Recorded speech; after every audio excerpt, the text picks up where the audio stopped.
இந்த முன்னறிவிப்புகள் எதுக்கு அப்படின்னா இந்த தீமையெல்லாம் நடக்கும்னு அல்லாவும் அல்லாவுடைய ரசூலும் ஏற்கனவே அறிஞ்சுதான் வச்சிருந்தாங்க. இந்த தீமைக்கு அப்புறம் ஒரு நன்மையும் இருக்கு அப்படிங்கிற ஒரு இந்த தீமை நடக்கும்போது இது எப்படி நடந்ததோ அதே மாதிரி அந்த நன்மையும் நடப்பதற்கான வாய்ப்பு இருக்கு. இது எப்படி உண்மைப்படுத்தப்படுதோ அதே மாதிரி அந்த நன்மைகளும் உண்மைப்படுத்தப்படும் அப்படிங்கிற ஒரு நம்பிக்கை கொடுக்கும் விதமா நம்ம நம்பிக்கை இழந்துடக்கூடாது.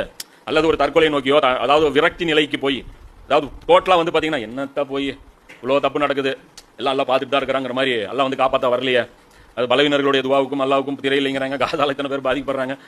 இது திரை இன்னும் யார் இதை விட பலவீனமா இருக்கிறவன் அவன் துவா கேட்கணும், இதை விட அநீதிக்குள்ளாக்கப்பட்டவன் யார் துவா கேட்கணும், இன்னும் எல்லாம் யாருக்காக வெயிட் பண்றான். இந்த மாதிரி எல்லாம் நெகட்டிவா என்ன ஆயிரும் வந்துடும். ஸோ இதெல்லாம் வந்துடக்கூடாதுங்கிறதுக்காகத்தான் முன்னறிவுகள் என்ன செய்யப்படுது. இது வந்து உண்மைதான், அதே மாதிரி நல்லதும் நடக்கும். ஏன்னா இந்த நம்ம வாழ்ற இந்த ஊர்கள்லாம் நம்ம பார்க்க முடியும். நிறைய இந்து சகோதரர்கள்லாம் சொல்லுவாங்க களி முத்திடுச்சு இனி பகவான் வந்தா கூட காப்பாற்ற முடியாது. அவங்களுடைய நிலைப்பாடு அப்படி அவங்க அப்படி எடுக்கிறாங்க, களி முத்திடுச்சு ஒன்றும் பண்ண முடியாது அப்படின்ட்டு. ஆனா உண்மை என்ன அப்படின்னா இப்படி கிடையாது. எந்த சூழல் இருந்தாலும் சரி தர்மம் வெல்லும், வாய்மையை வெல்லும் அப்படிங்கிற அந்த விஷயத்தை வந்து நமக்கு உணர்த்தக்கூடிய ஒரு விஷயம் தான் இது.